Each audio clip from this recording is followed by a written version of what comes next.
C'est dans vos membres. C'est là où la guerre se passe. Alors l'Esprit de Dieu agit où? L'Esprit agit dans l'homme intérieur pour te donner la victoire contre les convoitises de la chair. Et le jeûne et la prière, c'est une discipline spirituelle qui permet à l'Esprit de Dieu d'amener la victoire dans ton homme intérieur.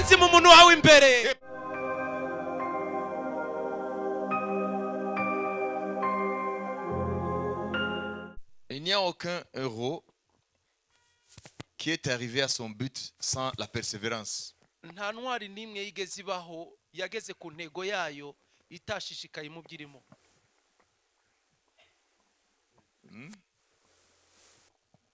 Birashoboka yuko hari abageragezwa bakumva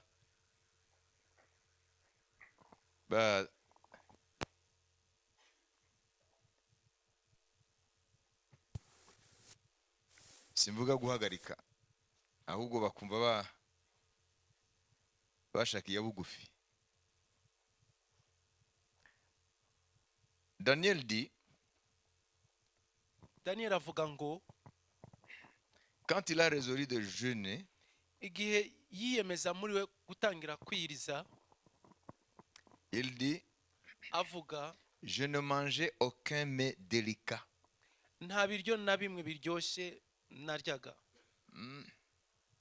Mu Cyongereza ngo I ate no choice food. Ntabwo naryaga ibiryo nihitiyemo nikundiye. Wabiyumva? Ndafite iby'Icyongereza nadusomere umurongo wa 2 ibice 10.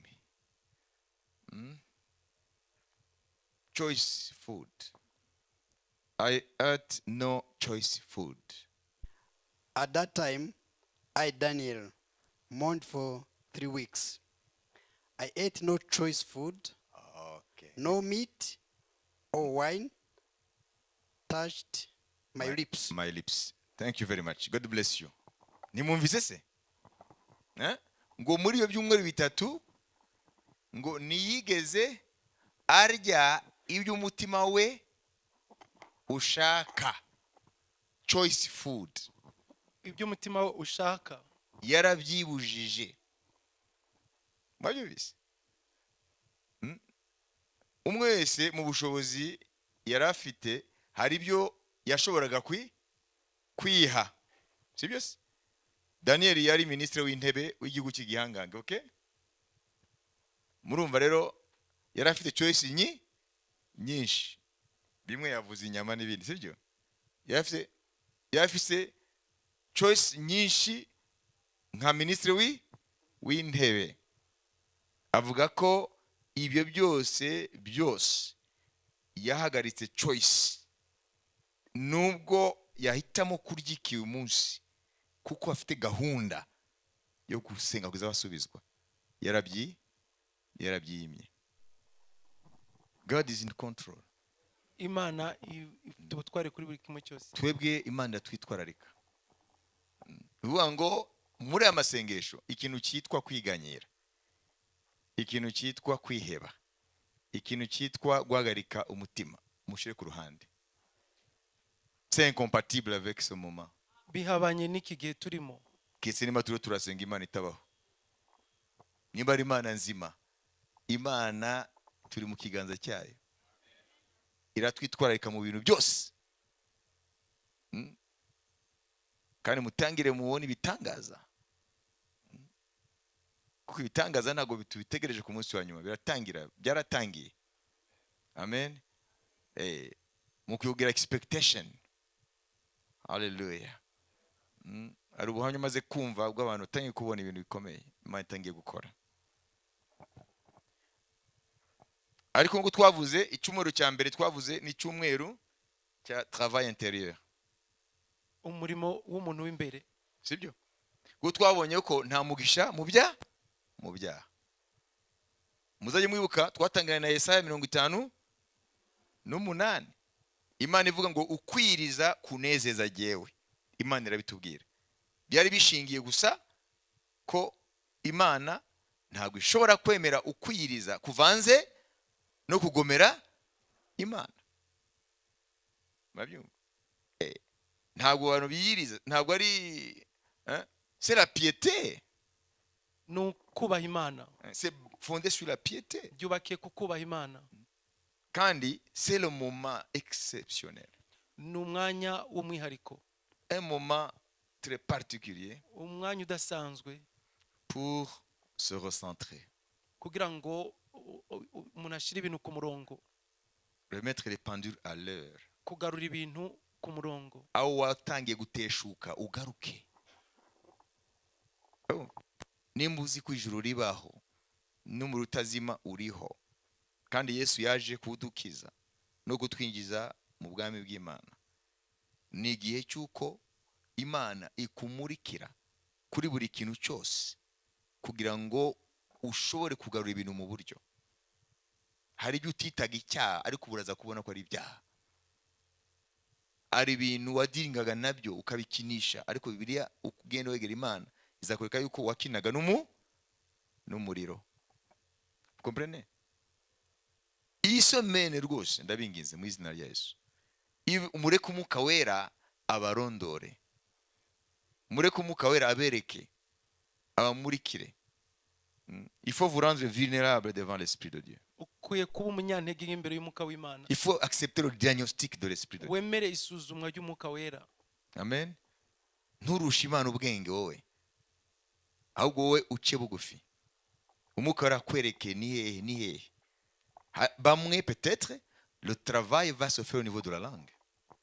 Wenda kuri bamu umurimo uri buze gukoreka ku rurimi rwabo. Ça veut dire qu'ils se rendent compte ils sont légers par rapport à leur langue. Nukuvuga ngo baraza kwibona bisange ko bahubuka ku rurimi rwabo. Ils parlent à la légère. Bakavuga uko biboneye. Ils médisent à la légère. Bakavuma uko bishakiye. Ils calomnient à la légère. Bakasebanya uko. Ils jugent à la légère. Bagacira imanza uko bashatse. Peut-être pour toi c'est la langue. Wenda kuri wowe ikibazo n'ururimi. Iyo niko kazi gakwiye gukorwa cyane. Niho ibyaha byawe bihagaze cyane ku rurimi. L'autre peut-être c'est la concupiscence de la chair. Uwundi wenda ni irari ry'umubiri. Peut-être. Wenda. Quand tu vois quelqu'un de sexe opposé, tu es emballé. Ukabona umuntu dahuje n'igitsina umutima ugatwagwa. Qui n'est même pas ta femme ni ton mari. Atari n'umugore wawe cyangwa umugabo wawe. Ou tu es un jeune qui est célibataire. Cyangwa ukiri umusore. Ton problème c'est le célibat. Ikibazo cyawe ikaba ubusore. Tu as des problèmes. Ukaba ubugaragu, ukaba ufite ibibazo. Ça te fait pécher par les yeux. Bigatuma ucumurisha amaso yawe. Par les yeux la pensée. Amaso yawe n'ibitekerezo byawe. Vous savez, Philippe Joret disait, abamuzi Philippe Joret, umukozi w'Imana yitwaga Philippe Joret yavuga ngo yaravuze ngo quand tu vois quelqu'un, un homme ou une femme, iyo witegereje umuntu w'umugabo cyangwa umugore, et que tu te tournes une fois, ukahindukira inshuro ya mbere kumureba, ce n'est pas un péché. Ntabwo ari icyaha. Mais deux fois, ariko nubikora kabiri, ça devient un péché. Kiba icyaha. Aramadayimoni aba mu matwi, aramadayimoni aba mu maso, amadayimoni arimo hose. Iyi jeune rero, ayo madayimoni nta mwanya afite mu izina rya Yesu. Ikintu cyose kikuriho kikwiye gukizwa. Iyo niyo target. Ntuzasohoke muri amasengesho hari ububata na bumwe bwisigaye. Haba mu bitekerezo, haba mu magambo, haba mu byumva. Iriya Zaburi ya mbere ibimpamo. Hahirwa matagenda mu nama z'ababi, aticarana imunezeza biba mateko yo y'Uwiteka n'ibindi. Zaburi ya mbere ikabukuri. Ntago bazakubona mu bantu mu dutsiko tw'abantu tutubaha Imana. Murabyumva? Ibiko byagenda kose ukwiye kuboneka mu bakiranutsi. Nimba aho ukora ubwo nakazi, ariko bakumenye ko you belong to Jesus. Uwa Yesu. Muganira iby'akazi andeho y'ibyo nta bindi. niba ajya mu biganiro banezeza wowe ukwiye kuvamo kuko ntabwo ari ibyawe. Wowe ntabwo uri bariya, wowe wamenye umwami. Bone bashobora kuvuga umwami batazi. Nashaka kubabwira le secret de vie des miracles maintenant. Banga ry'ubuzima bw'ibitangaza. C'est Dieu qui donne ce secret. Imana ni itanga iryo banga. Commencez maintenant à enrichir vos conversations par parler de la grandeur de Dieu. Tangira wuzuze ibiganiro byawe no kuvuga ubugari bw'Imana. Mutangire mwimenyereze mu biganiro byanyu kuvuga imbaraga z'Imana, kuvuga ubwiza bw'Imana, kuvuga ubutware bw'Imana. Alléluia. Amen. Si les miracles passent par la bouche, Dieu a créé en parlant. Jésus a ressuscité Lazare en parlant. Alors la langue, c'est ça la base de l'action de l'esprit. Commencez maintenant à parler des merveilles de Dieu. Nimutinde muvuga cyane cyane bitagenda. Nibwa mwabinyuraho mubinyureho gusa vuba ariko muvuge ibitangaza by'Imana. Parlez de Jésus, parlez de sa puissance, parlez de sa gloire, parlez de ses œuvres. Uko mubivuga niko bibukuri, niko ibyo bitangaza bikoreka. Ese murabyumva? Amen. Ururimi ni ikintu gikomeye. Unaona je niyo ndabaha ijambo ry'Imana ndio nakoresha ururimi. Élie, il a appelé le feu par sa bouche. Paul a levé le paralytique par sa bouche. Alors parlez des merveilles de Dieu. Dans vos conversations, umugore n'umugabo nibatinde cyane ngo ratio yabuze. Nibatinde cyane ngo ibana bananiranye. No, muvugane iby'urugo ariko ibibazo nimubitindeho ahubwo muvuge ibitangaza by'Imana. Amen. Parlez des miracles de Dieu. Hanyuma muraza kubona yuko ibitangaza bimira ibibazo. Exercez-vous la bouche, la langue. OK? Et vous allez voir des miracles. Nous allons voir des miracles. Parce que la Bible dit, tu mangeras le fruit de ta bouche. Voilà. Tu mangeras le fruit de ta... C'est dans les proverbes. Tu mangeras le fruit de ta bouche. Vango, ibyo uvuga nibyo bizakugaburira. If you talk problems all the time, uzaba umunyabibazo. Amen. Si tu parles de la grandeur de l'Éternel, alors tu vas voir sa grandeur venir. Il faut parler. Bible avuga ngo raconter ses merveilles. Voilà. Raconter ses merveilles. C'est un exercice. Kenshi dutinda mu bibazo. Murabyumva? Ibitagenda. Byacitse. Ça freine l'œuvre de l'esprit. Dieu nous a créés pour parler de ses merveilles. La Bible dit, les cieux racontent ta gloire. Les cieux. Ibitavuga biturushe twe tuvuga. 90% de nos conversations, nos entretiens, est rempli de problèmes. Seul 10% où on parle de merveilles, des bonnes choses. On oublie souvent les bienfaits.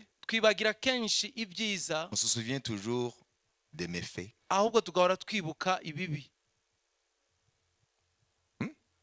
Ibyiza ntago tubijya tubitindaho, dutinda ku bibi. Wayumvise? Na niyo mpamvu umuntu ashobora kuba afite ibyiza 60, ibibi ni 40, batatinda kuri 40. Niko abantu bameze. Wayumvise?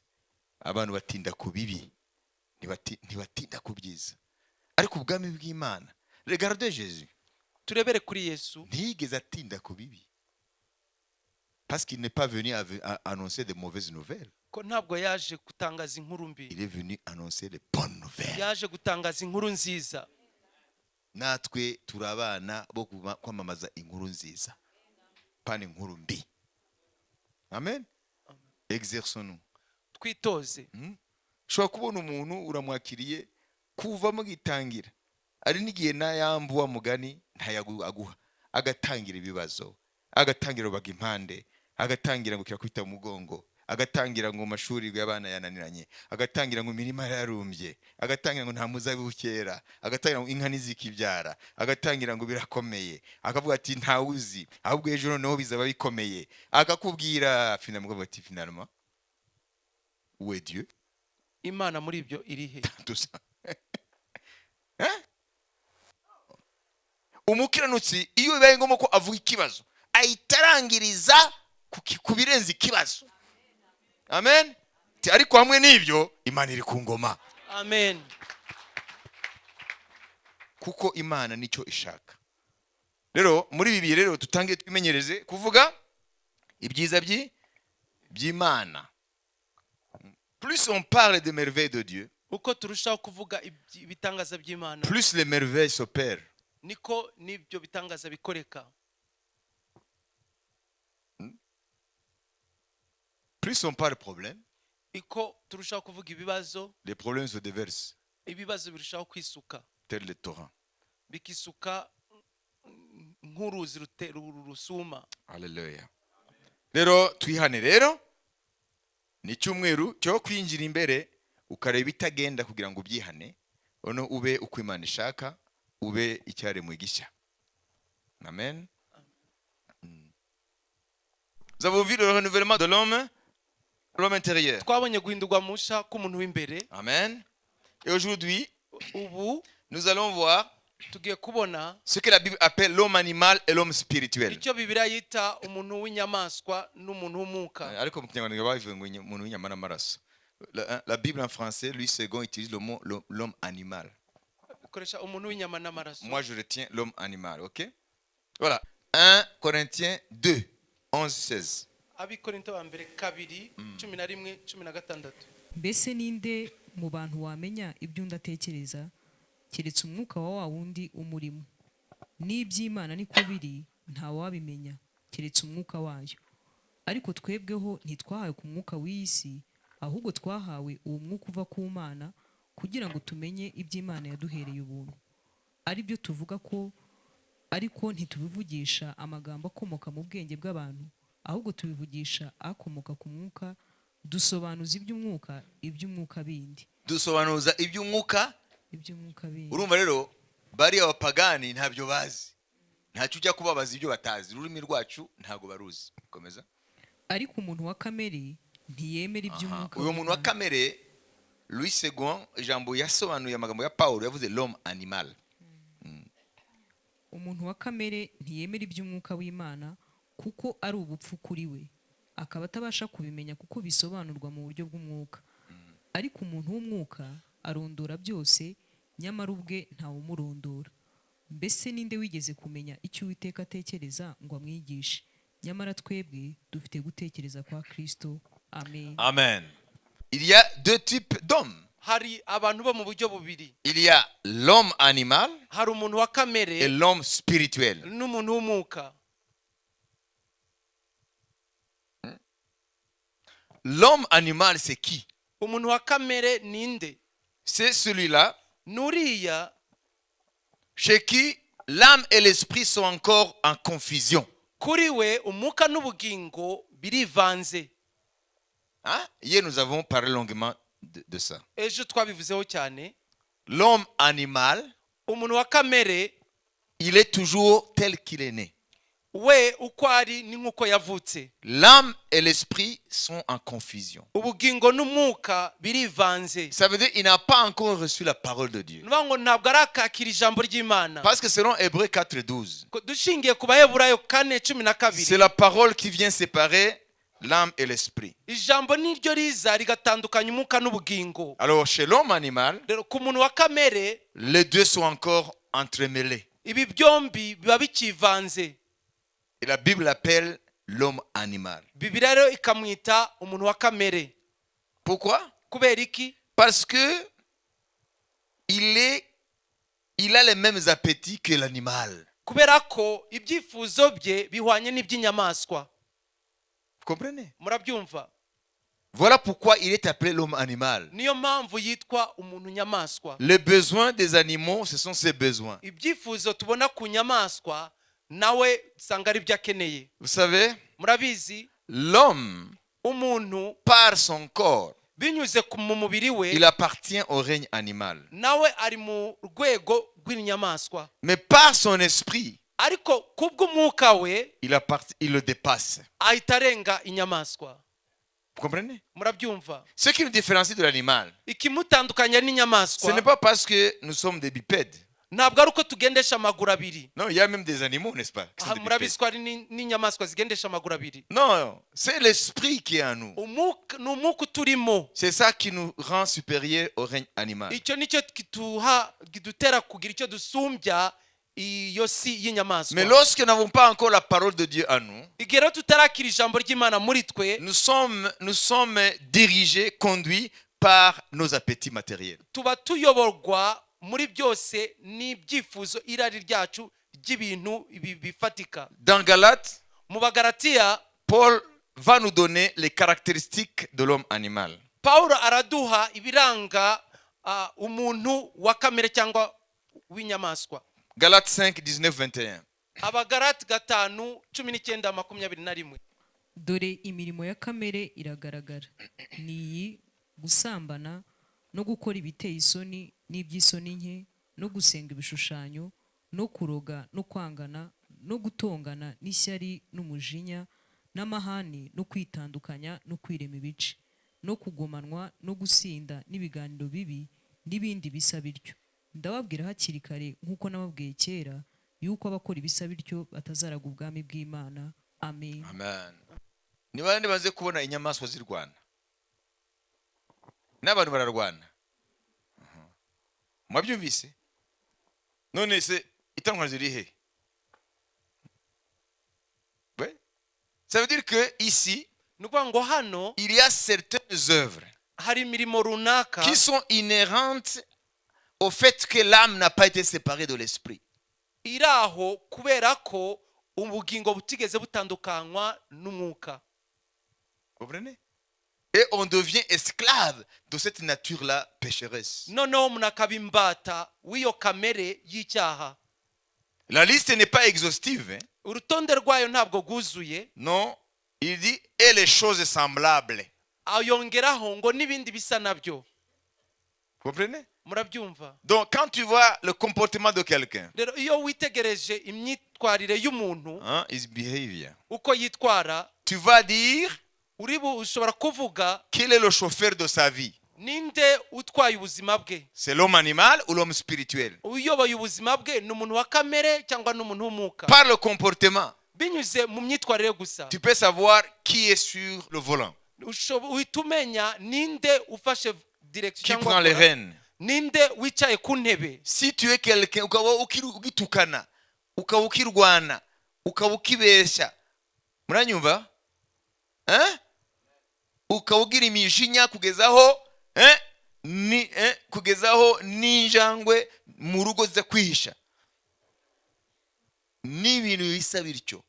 Mwe mujya muri usibya bikomeye, ubusambanyi, ubusinzi, bavuze n'ibindi twega barokore tujya dukora. Ukabeshya ukumva yuko ari sawa, ukajya gutukana, ukajya kurema ibintu bitanabaho, ukajya guteranya abantu, ukajya gusebanya, ugakwiza ibihuha. Ibyo byose Bibiliya avuga ngo ça fait partie des œuvres de l'homme animal. Biri mu bigize umuntu wa kamere. L'orgueil. Ubwibone. Dans d'autres endroits, Paul rallonge la liste. Ahandi naho mu nzandiko Paulo yongeraho ibindi. Mais sachez une chose, ariko mumenye iki, nous allons le voir, turaza kubibona, l'homme animal umuntu wa kamere n'a pas de place dans le royaume de Christ. nta mwanya afite mu bwami bwa Kristo. Bivuga ngo hari abantu tujya gushingura tukaba tuzi yuko baraba Kristo ariko batigeze bagerayo, perdu éternellement, bararimbutse. parce que la Bible est catégorique. Bibiliya ntabwo ngo ndababuriye nkuko nababwiye mbere, abakora ibisa bitya nibazaraba ubwami bw'Imana. None uzabicahe? Faire partie d'une dénomination, ça ne suffit pas. kuba mu itorero runaka ntacyo ntabwo bihagije. Il faut absolument ni ngombwa byanze bikunze que l'homme animal soit détrôné, ko umuntu wa kamere akugwa ku ntebe, et il faut que l'homme spirituel prenne le relais. umuntu w'umwuka akaba ariwe afata icyicaro ku ntebe. Dans ce temps de prière jeune, muri iki gihe cyo gusenga no kwiyiriza, ukwiye kumenya neza yuko utayoborwa n'uriya muntu Imana yita umuntu wa kamere, umuntu ari mu rwego rw'inyamaswa.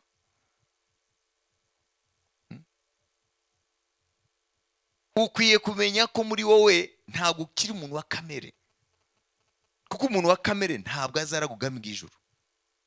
Ce n'est pas moi qui le dis, c'est la Bible. ntabwo ari ibyo ubivuze, ni Bibiliya ibivuze.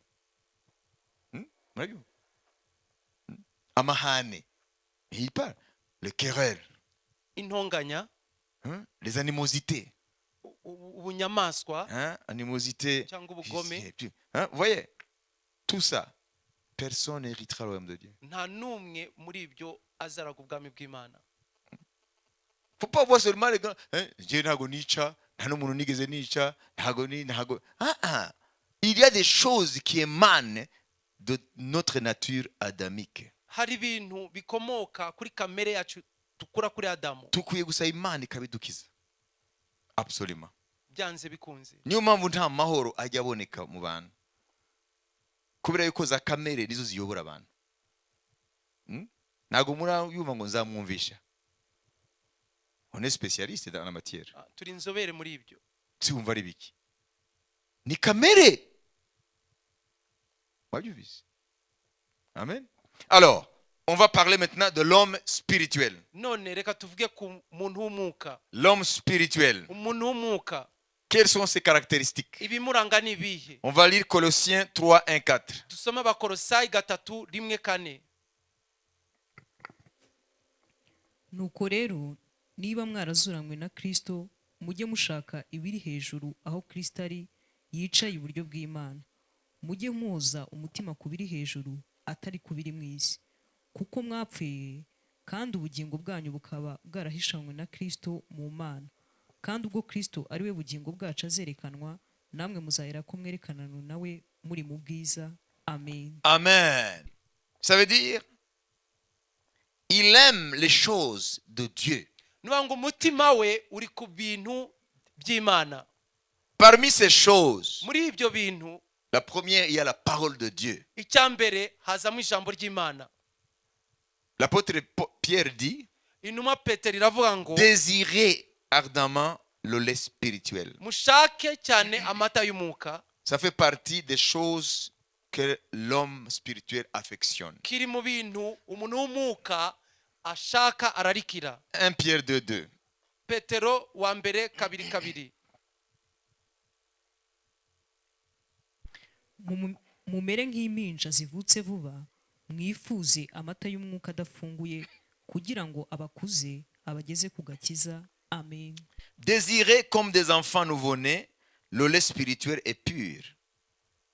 mumere nk'impinja zivutse vuba, mwifuze amata y'umwuka adafunguye, Afin que par lui vous croissiez pour le salut. kugira ngo abakuze abageze ku gakiza. Amen. C'est le lait spirituel, mais pas n'importe lequel. ni amata y'umwuka ariko ntabwo ari ayo yose, Parce qu'il y a un semblant d'évangile. kuko hari ubutumwa bugaragara ko ari bw'ukuri. Mais la Bible dit, ariko Bibiliya ivuga ngo comme des enfants nouveau-nés nk'impinja zivutse vuba dans le royaume de Dieu, mu bwami bw'Imana, où l'âme et l'esprit sont séparés. aho umwuka n'ubugingo biba bitandukanijwe. Nous naissons d'en haut.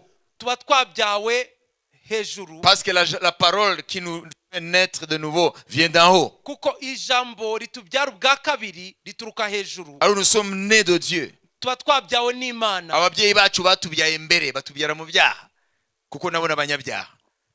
Hanyuma Imana iratubyara. bundi bushya.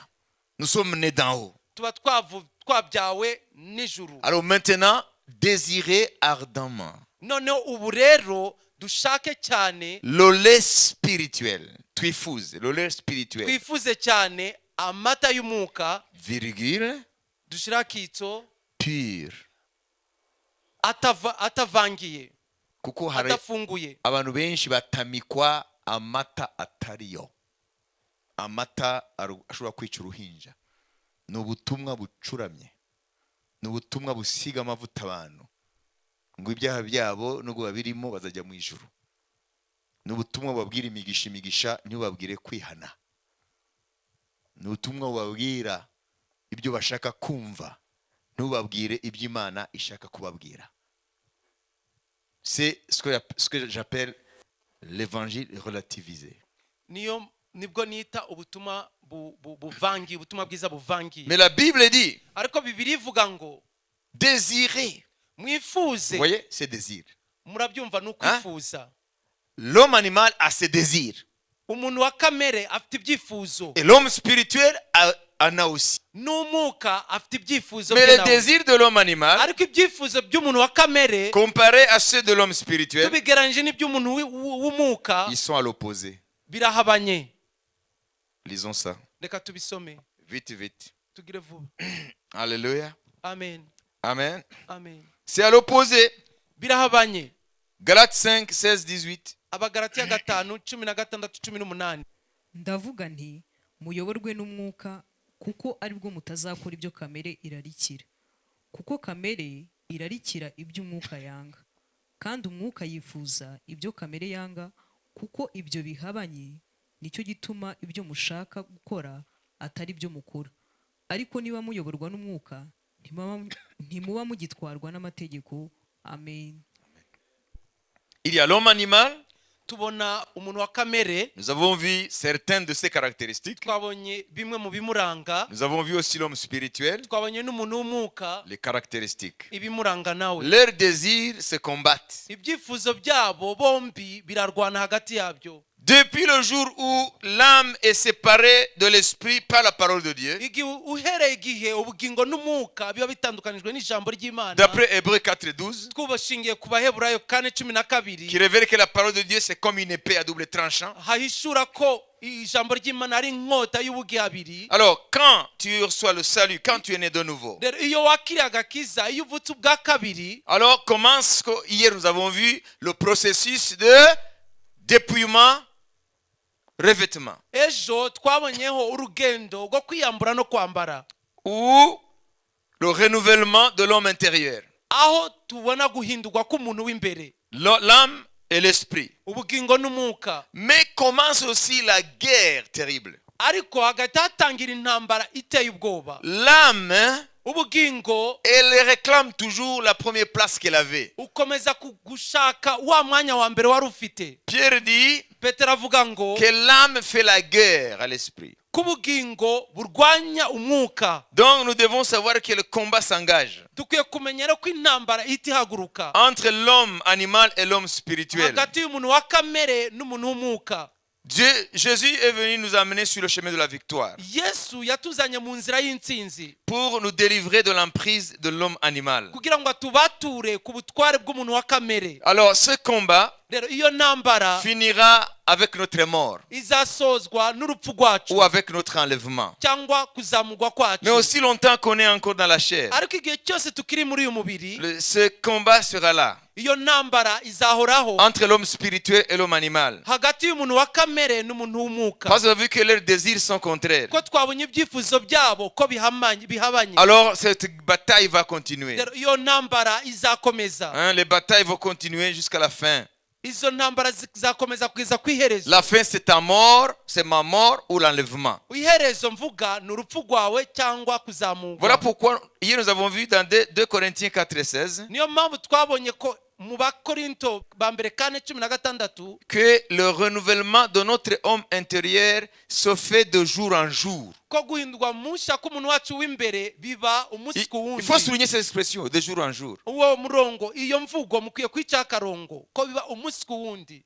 Vous comprenez? murabyumva? Si tu es chrétien, niba uri umukristo sois le meilleur des chrétiens. ba umukristo mwiza wa mbere ubaho.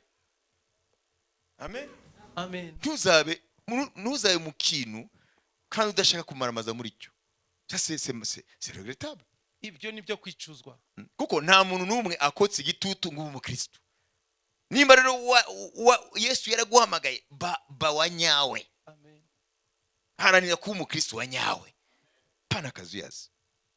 Parce qu'il y a pas de pression. Kuko nta gitugu kikotsa. Tu es venu volontairement. Waje ku bwende bwawe. L'esprit de Dieu t'a appelé. Umwuka w'Imana waraguhamagaye. Alors sois le meilleur des chrétiens. Rebo umukristo mwiza urenza abandi. Ça veut dire que nous devons être les meilleurs des chrétiens. Ngo tugomba kuba abakristo ba mbere bashoboka. Ubiharanire kandi Imana ubuntu bwawe burari ngo bugushoboze. Amen. Faut pas être des il y a pas de demi-mesure. Nta biciritse bihari. Ou bien tu es chrétien cyangwa uri umukristo ou tu n'en es pas un. cyangwa ntabwo uri we. Tout simplement. Nta juste milieu ibaho. Nta hagati hariho. Dieu n'aime pas les fanatiques. Imana ntabwo ikunda abafana. Alors lis. nicyo gituma tudacogora kandi nubwo umuntu wacu w'inyuma asaza umuntu wacu w'imbere ahora ahinduka mushya uko bukeye. Amen. Iyo mvuze ngo mbinduka mushya uko bukeye mba mvuga iki? Buzareka gucya ryari? Buzareka gucya kuri jewe ryari? Ariko wapfuye. Voilà. Est-ce que vous comprenez? Mwabisobanukiwe? Ngo uko bukeye iyo mvugo bivuga ngo igihe butazacya ni uzaba wapfuye cyangwa wazamuwe nk'itorero. Donc ça ne s'arrêtera jamais. Rero ntabwo bizigera bihagarara na rimwe. Mais ça peut s'arrêter. Ariko bibasha guhagarara pour différentes raisons. Kubw'impamvu zinyuranye. Ta relation avec le Seigneur boite. Ubusabane bwawe n'umwami bukaba bucumbagira. Alors bigahagarara. Ou bien tu tombes.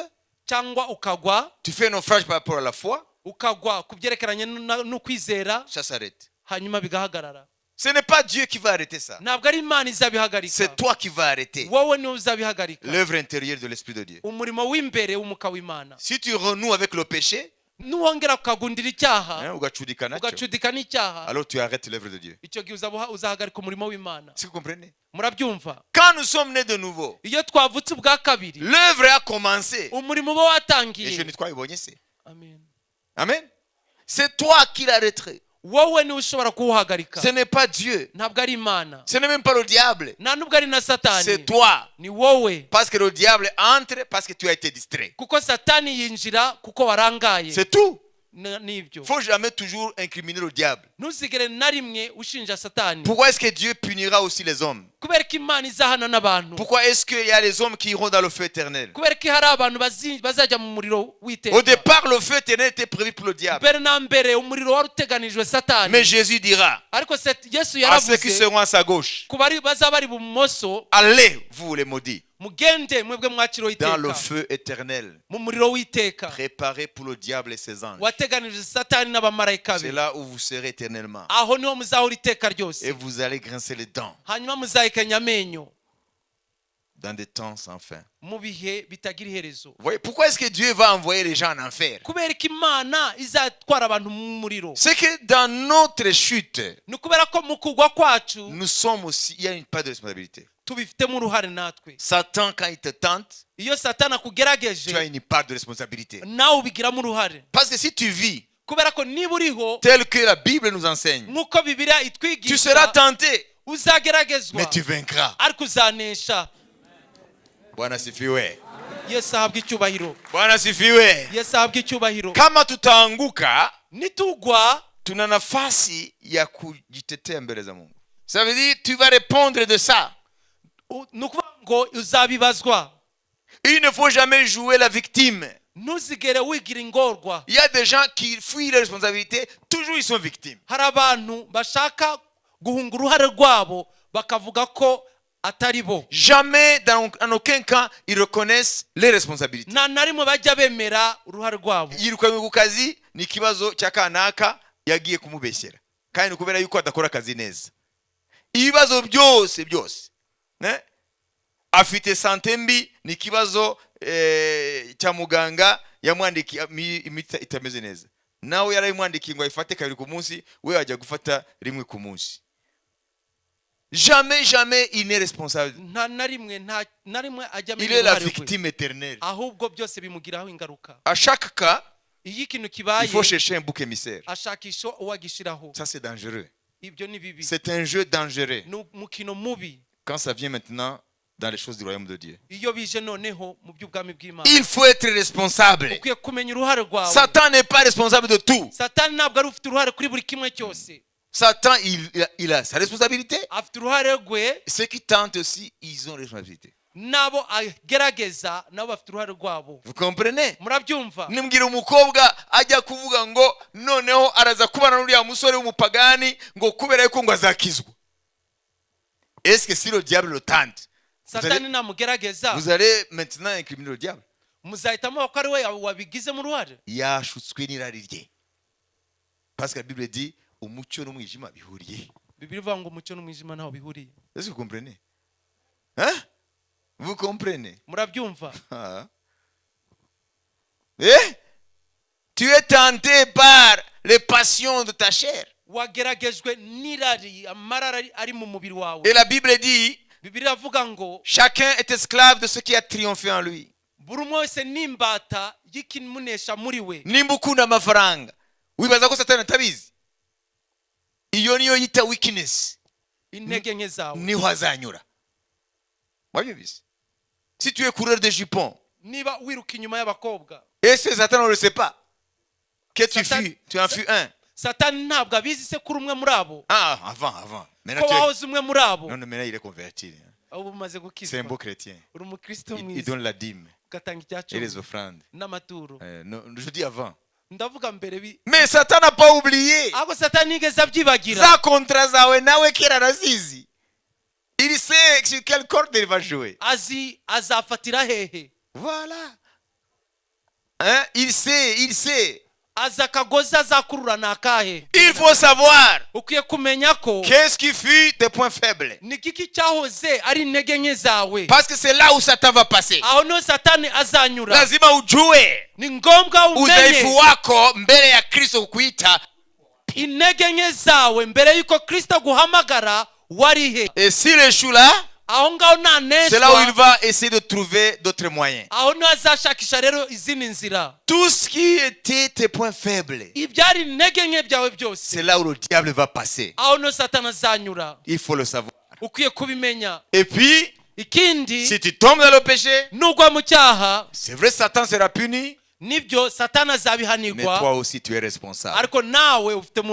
Il faut assumer. Kubyirengera. Mu cyaha ukwiye kubyirengera. Mu cyaha cyawe ukwiye kubyirengera. Nabonye ko iwacu ari abakene, noneho ndabona abo tuvukana bavuye mu ishuri, hanyuma none nisanga mu buraya. Tu trompes qui toi? Mais Dieu est menteur ou quoi? Imana yaguhamagara idafite imbaraga zo kurinda. Imana yaguhamagara idafite imbaraga zuko unesha icyaha. Est-ce que warasenze Imana kibazo hanyuma nananirwa? Imana iduhamagara muri aventure, ntabwo Imana yaduhana. Imana iduhamagara izi yuko tuzahura n'ibibazo itabasha gukemura, ntabwo Imana yaduhana. Ariko impamvu izaduhana nuko iyo iduhamagaye ifite ubushobozi bwo kudukiza icyo ari cyo cyose cyatwitambika imbere kugira ngo nitukiranukire Imana. Il ne faut jamais justifier tes bêtises. Tu périras si tu as cette philosophie. Et puis you have to cancel. Iri jambo rivuga ngo n'Imana irabirora. Ntabirora. N'Imana irabireba. Ireba ibiki? Biblia inasema Injili ya Yesu Kristo ni uwezo wa Mungu, ni mbaraga z'Imana, leta yokovu kandi zo gukiza kwa yote aminiye, uwo wese yizera, kwa Muyahudi kwanza, uhere ku Muyuda, kwa Muyunani pia, ukageza ku Mugiriki. Waraneshejwe mu byaha, waraguye mu byaha, uri mu byaha, uri muri compromis parce que tu n'as pas su kubera ko ntiwigeze umenya comment marcher dans la victoire. ukuntu umuntu agendera mu ntsinzi. C'est le dernier point avant qu'on prie. niyo ngingo ya nyuma mbere yuko dusenga. Amen. Mais lisons d'abord 1 Pierre 2:11. ariko tubanze tusome Petero wa mbere 2:11. bakundwa ndabahugura ubwo muri abasuhuke n'abimukira kugira ngo mwirinde irari ry'umubiri ry'uburyo bwinshi rirwanya ubugingo. Amen. Heaven is very expensive ijuru yahenze cyane because it costs the blood of Jesus Christ. kuko riguzwe amaraso ya Yesu Kristo. Ijuru rirahenze. I'm telling you. ndababwiza ukuri. Amen. Bien-aimés, je vous exhorte, bakundwa ndabahugura comme étrangers et voyageurs sur la terre, ubwo muri abasuhuke à n'abimukira vous abstenir kugira ngo mwirinde de quoi? Des convoitises irari ry'umubiri charnelles. ry'ubugingo. Ça veut dire les convoitises de l'homme animal ngo ni irari ry'umuntu wa kamere qui font la guerre à l'âme. rirwanya ubugingo. Voilà. Amen. nibyo. Donc il y a une guerre en nous. rero harimo intambara muri twe. Voilà pourquoi le chrétien, niyo mpamvu mu Kristo il y a des moments où il est dans la difficulté. haranagera mu ngorane. Pas parce qu'il a perdu l'argent. atari uko yabuze amafaranga. Pas parce qu'il a perdu son job. atari uko yabuze akazi. Non. oya. Il est dans une situation où il n'est pas confortable. hari ahantu atumva aguwe neza. Il y a des choses qui commencent à ressurgir. hakaba ibintu bitangira kuzamuka. Qu'il croyait parti. yibwiraga ko byagiye. Alors il dit, est-ce que je suis encore sauvé ou pas? none akibwira ati ndacyakijijwe cyangwa singikijijwe. Non, tu es toujours sauvé. oya uracyakijijwe. C'est la guerre ni intambara contre ton âme. igwanya ubugingo bwawe. Et il faut la vaincre. kandi ukwiye You kuyinesha. have to overcome. ugomba kuyinesha. Hallelujah. Amen. Hallelujah. Amen. Hallelujah. Amen. Kibaya ni kuanguka ndani ya dhambi. ikibi ni ukugwa mu cyaha. Ila vita vipo. ariko intambara irahariyo. La guerre au dehors contre Satan et la guerre au dedans contre les convoitises charnelles. intambara hanze urwanya satani n'intambara muri wowe urwanya n'irari ry'umubiri. Le chrétien mène la guerre sur plusieurs fronts. umukristo aba afite intambara arwana ku mbuga nyinshi. Le front extérieur. hari urubuga rwo hanze. Le chrétien contre le diable.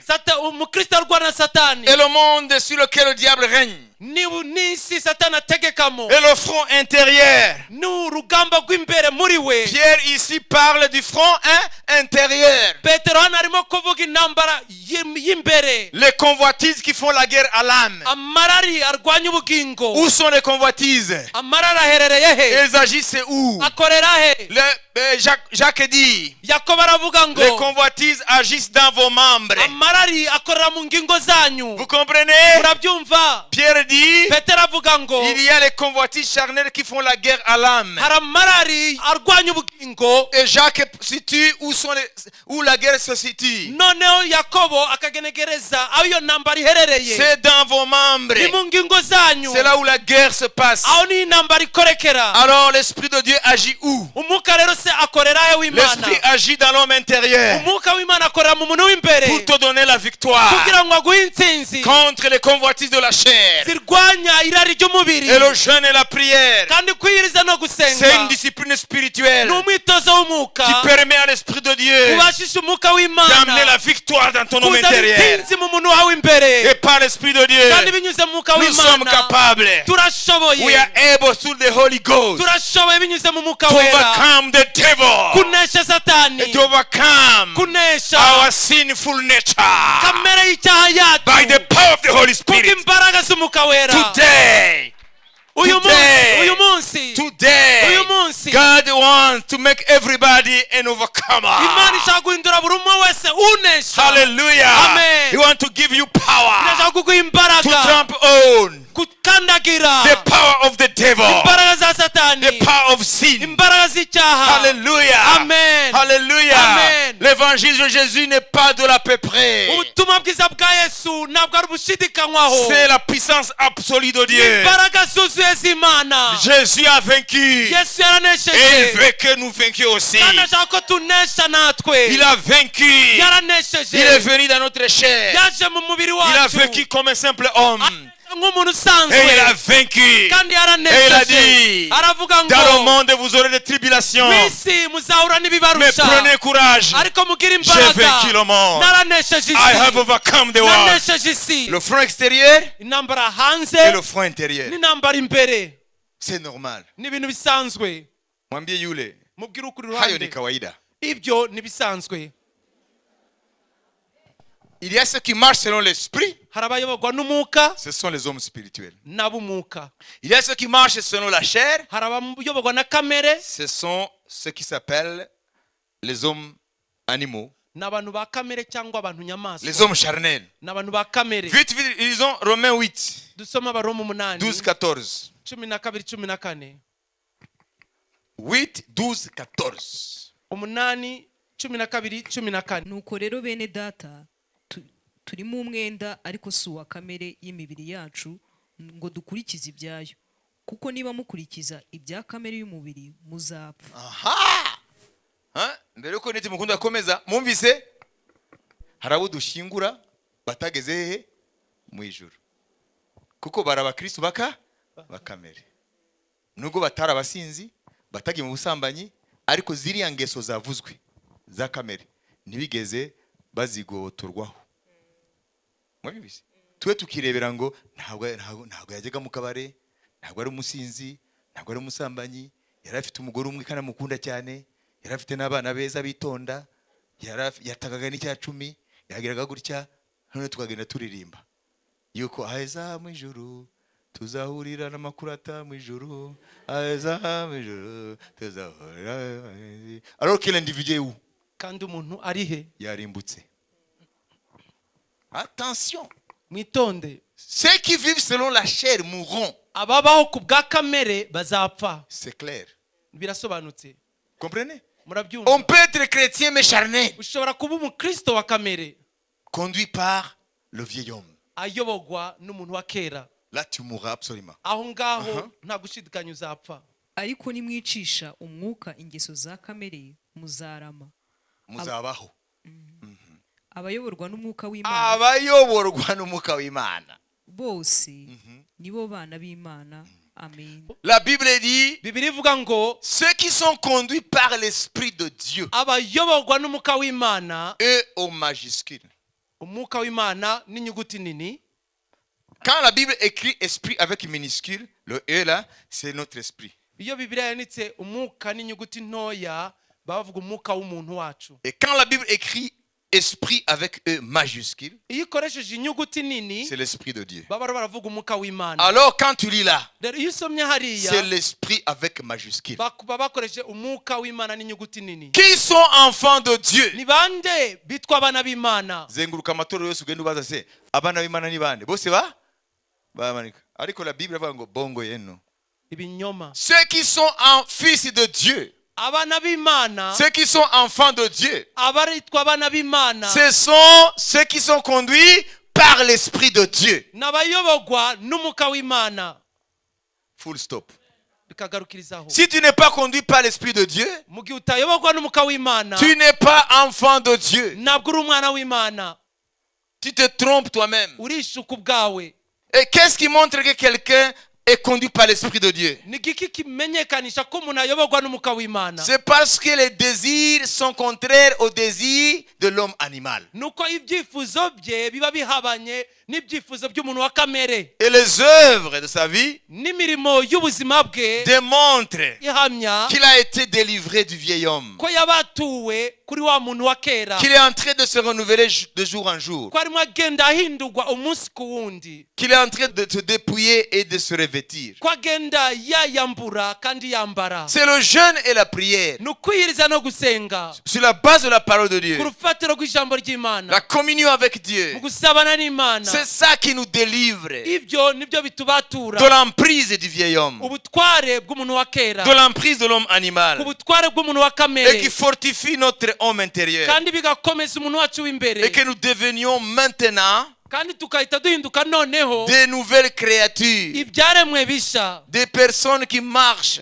abantu bagenda conduits par l'Esprit de Dieu. bayobowe n'umwuka w'Imana. Ah, écoutez-moi. Munyumve, La Bible dit, Bibiliya ivuga ngo Jésus, Yesu conduit par l'Esprit de Dieu, ayobowe n'umwuka il w'Imana alla au désert ajya mu butayu pour être tenté. kugira ageragezwe. Conduit par l'Esprit de Dieu. Ayobowe n'umwuka w'Imana Parce que kubera ko l'homme animal ne peut jamais te conduire dans le désert. umuntu wa kamere ntazigera na rimwe akuyobora mu butayu, Parce que lui, il aime la concupiscence de la chair. kubera ko we akunda iby'umubiri ukunda Voilà pourquoi unezererwa. quand nous voulons jeûner, Niyo mpamvu iyo dushaka kwiyiriza la nature charnelle rejembe. ibya kamere bitangira kwiterera hejuru, Mais quand nous devenons spirituels, ariko iyo tubaye abanyamuka nous voulons toujours être en prière. dushaka buri gihe guhora dusenga. Quand on passe un temps selon sans jeûner, Iyo umaze igihe kirekire utiyiriza, écoutez-moi, munyumve, ça c'est les caprices de la langue maintenant.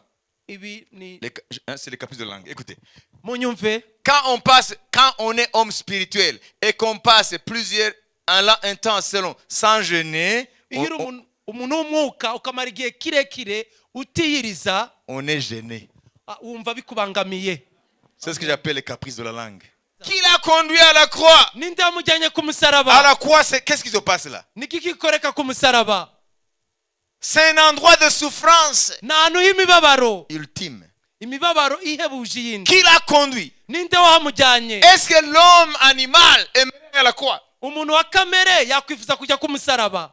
D'abord, il craint le désert. Mbere na mbere atinya ubutayu. Comment est-ce qu'il va aller à la croix? Ni gute azajya ku musaraba? Et la Bible dit dans Hébreu Bibiliya avuga kandi mu Baheburayo 12, 12, il a dit, aravuga ngo Christ. Kristo, Bibiliya y'ikirundi ndayikunda kwivuga.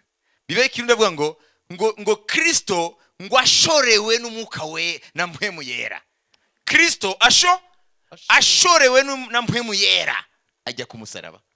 Ça veut dire que c'est l'Esprit de Dieu ngo ni umwuka w'Imana qui a pris le corps de Jésus yafashe umubiri wa Yesu et l'a amené à la croix. awujyana ku musaraba.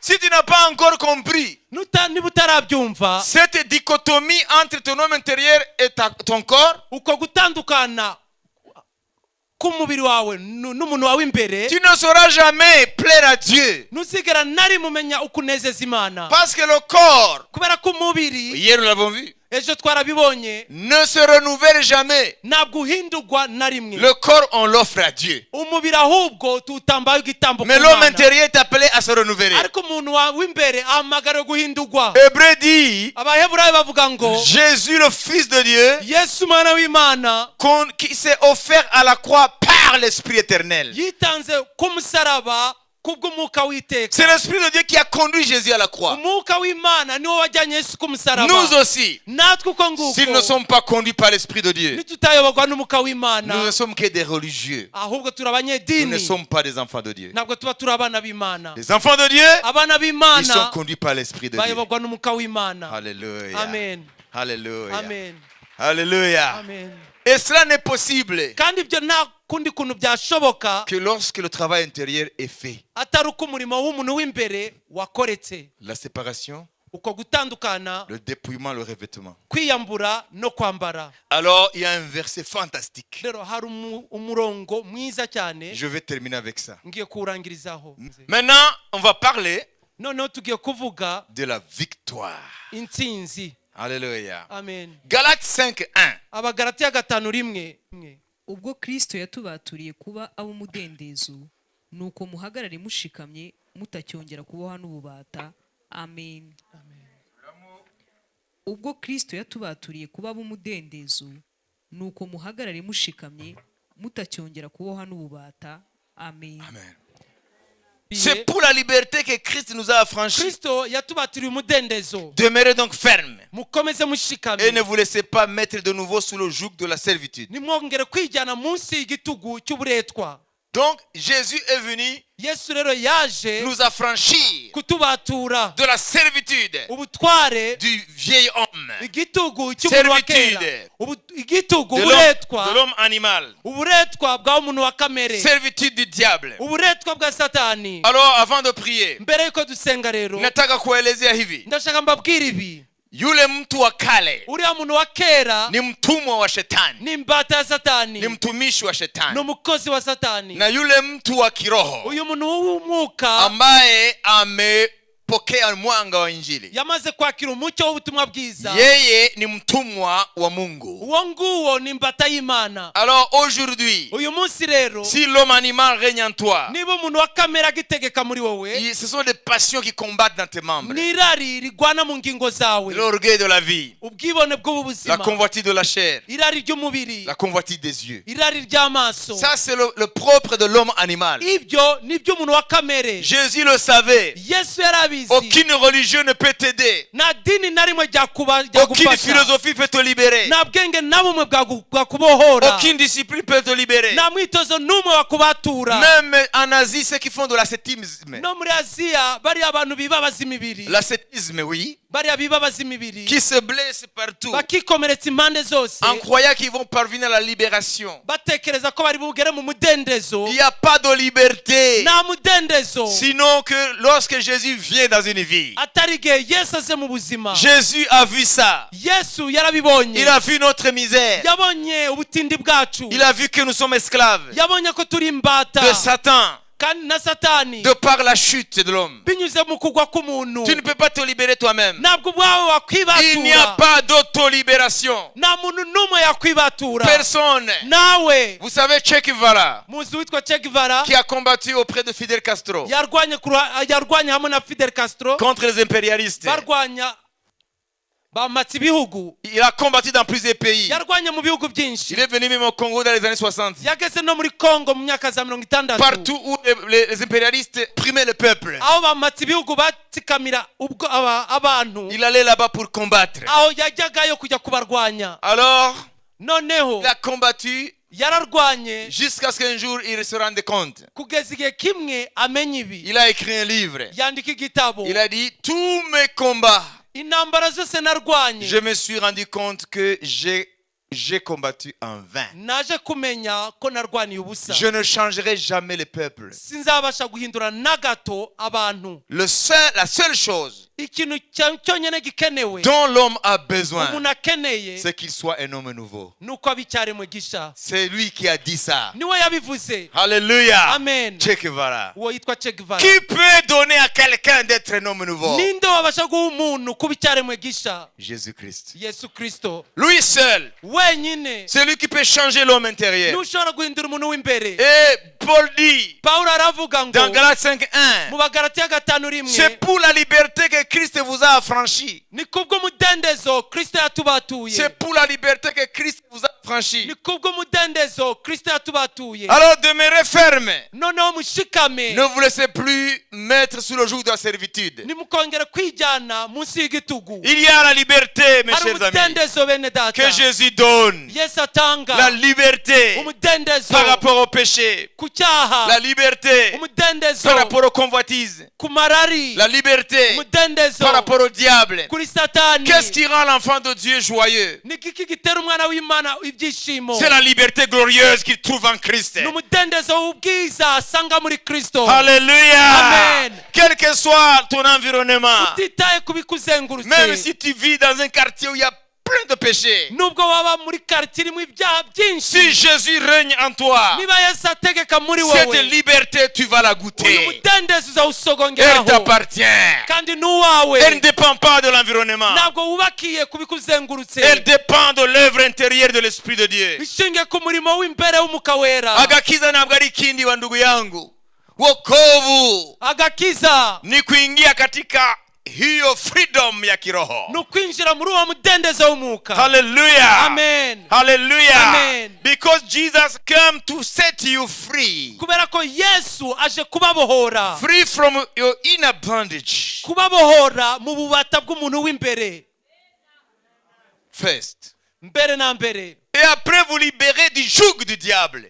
nyuma ababature ku gitugu cya satani. Tu n'as pas droit nta burenganzira ufite à être toujours dans la servitude. kuhora mu buretwa buri gihe. Jésus a payé le prix fort Yesu yatanze ikikuzi kirenze ibindi byose pour que tu connaisses la liberté. kugira ngo umenye umudendezo. Il a payé le prix le plus fort yatanze ikiguzi gikwiriye pour que tu sois libre. kugira ngo ube umudendezo. Hallelujah. Amen. Our Lord paid the price. umwami wacu yatanze ikiguzi, Supreme price ikiguzi kirengeje to set you free kugira ngo ubatuke from your inner bondage. ku bubata bwo mu muntu wawe imbere. Hallelujah. Amen. Hallelujah. Amen. Free from Satan yoke. kubohoka kuri satani, Free from Satan yoke. kubohoka ku gitugu cya satani. Jesus paid the price. Yesu yatanze He ikiguzi, died for that. yapfuye ku He bw'ibyo, died for your freedom. yapfuye ku bw'umudendezo He wawe, died for your freedom. yapfiriye umudendezo wawe. Tonight, uyu mugoroba there is no reason nta mpamvu n'imwe to remain under the yoke of the devil. yo gukomeza kuba munsi y'igitugu cya satani, Because Jesus paid the price kubera ko Yesu yatanze ikiguzi, in order to set you free. yarapfuye ngo akubature. 2,000 years ago, imyaka 2000 He irashize died on the cross apfuye ku musaraba, and He rose from the dead asuka mu to bapfuye set you free. akubohore, Free from bondage. akubohora ububata, Free from the yoke of the devil. akubohora ububata bw'igitugu cya Free satani, from fear. kubohoka ku bwoba, Fear of tomorrow. ubwoba bw'ejo hazaza, Fear of tomorrow. ubwoba bw'ejo hazaza, Fear from the system in this world. kubohoka ku miyoborere y'iyi si. Jesus paid the price. Yesu yatanze ikiguzi. Today, uyu munsi there is no reason nta mpamvu n'imwe to be a slave of sin, kuba imbata yo kuba imbata y'icyaha, to be a slave of Satan, yo kuba imbata ya satani, because the living God kubera ko Imana nzima sent His Son, yohereje umwana wayo, sent His begotten Son yohereje umwana wayo w'ikinege to ikunda, set you free. kubohore, Freedom from everybody. kubatuka kuri buri umwe This wese. is our message. ubu nibwo butumwa bwacu This year's uyu mwaka 2017. 2017, Freedom of everybody kubohoka kuri buri umwe wese through the power of the blood of the Lamb. binyuze mu mbaraga z'amaraso y'umwana You have w'intama. power ufite imbaraga through the blood of Jesus Christ. binyuze mu maraso ya Yesu. You have power ufite imbaraga through the Holy Ghost. mu mwuka wera. Hallelujah. Amen. Hallelujah. Amen. Hallelujah. Be free. Bohoka, Be free indeed bohoka in your inner being. mu muntu wawe imbere In the name of Jesus. mu izina rya Be Yesu. free indeed bohoka in by'ukuri your inner being. mu muntu wawe imbere. Be free indeed bohoka koko in your soul, mu mwuka, mu bugingo your bwawe, spirit, mu mwuka wawe, in your body. mu mubiri wawe. Hallelujah. Amen. I speak to your disease. ndabwira indwara Be zawe, free from your disease. bohoka ku ndwara In the zawe name of mu Jesus. izina rya Yesu. I speak to your sin. ndabwira ibyaha byawe, Be free in the name of Jesus. bohoka mu izina rya Yesu, Because Jesus paid the price. kubera ko Yesu yatanze ikiguzi. Hallelujah. Amen. Hallelujah. Amen. I proclaim ndatura in His name mu izina rye liberty. umudendezo. Rejoice nezerwa because Jesus paid the price. kubera ko Yesu yatanze ikiguzi. There is no condemnation nta rubanza for those kuri abo who are in Christ Jesus. bari muri Kristo Yesu.